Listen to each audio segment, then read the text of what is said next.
എൻ്റെ രക്ഷകനും സൃഷ്ടാവുമായ ദൈവമേ, ഗാഗുൽത്ത മലയിൽ അങ്ങേ മരണസമയത്ത് ഞാനും ഉണ്ടായിരുന്നെങ്കിൽ ഞാൻ എത്രമാത്രം ഭാഗ്യവാനാകുമായിരുന്നു. കുന്തത്താൽ കുത്തിത്തുറക്കപ്പെട്ട അങ്ങേ തിരുഹൃദയത്തിൽ നിന്നും ഒഴുകിക്കൊണ്ടിരിക്കുന്ന ദിവ്യരക്തം എൻ്റെ ഹൃദയത്തിലേക്ക് വീണിരുന്നുവെങ്കിൽ ഞാൻ എത്ര പരിശുദ്ധനാകുമായിരുന്നു.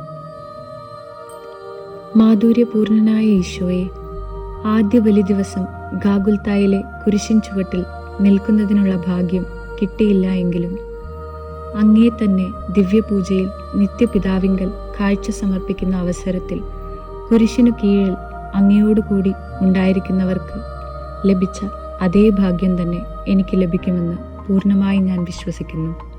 സ്നേഹനാഥനായ എൻ്റെ ഈശോയെ, കഴിഞ്ഞ ജീവിതകാലത്തിൽ ദിവ്യപൂജയിൽ അങ്ങേ ആരാധിക്കാതെയും അങ്ങേ അനന്തമായ സ്നേഹം ഓർക്കാതെയും പോയിട്ടുണ്ട് എന്നുള്ളത് വാസ്തവം തന്നെ. ദയാനിധേ, എൻ്റെ നന്ദിഹീനതയെ വീക്ഷിക്കാതെ അങ്ങേ കൃപയാൽ എന്നോട് ക്ഷമിക്കണമേ. ഇനി അവശേഷിച്ചിരിക്കുന്ന ജീവിതകാലം സാധ്യമായ വിധം ഈ ദിവ്യപൂജയിൽ അങ്ങേ ആരാധിക്കാനും സ്തുതിസ്തോത്രങ്ങൾ സമർപ്പിക്കുവാനും ഞാൻ സന്നദ്ധനാണെന്ന് ഇതിനാൽ പ്രതിജ്ഞ ചെയ്യുന്നു. കർത്താവെ, അങ്ങേ മണവാട്ടിയായ തിരുസഭയ്ക്ക് പൂർണ്ണ സ്വാതന്ത്ര്യം കൊടുത്തരുളണമേ. ഞങ്ങളുടെ പിതാവായ പരിശുദ്ധ പാപ്പയെ സംരക്ഷിക്കണമേ. എല്ലാവരും അങ്ങേ ഏക സത്യസഭയെ അറിഞ്ഞ് ഏക ഇടയന്റെ കീഴാകുന്നതിന് വേഗത്തിൽ ഇടവരുത്തണമേ. നിർഭാഗ്യ പാപികളുടെ മേൽ കൃപയായിരിക്കണമേ.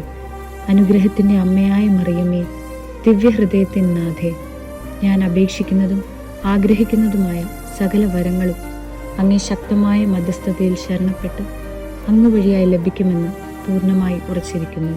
ആമേൻ. സുകൃത ജപം. ഈശോയുടെ മാധുര്യമേറുന്ന തിരുഹൃദയമേ, നിന്നെ എപ്പോഴും സ്നേഹിപ്പാൻ എനിക്ക് കൃപ ചെയ്യണമേ.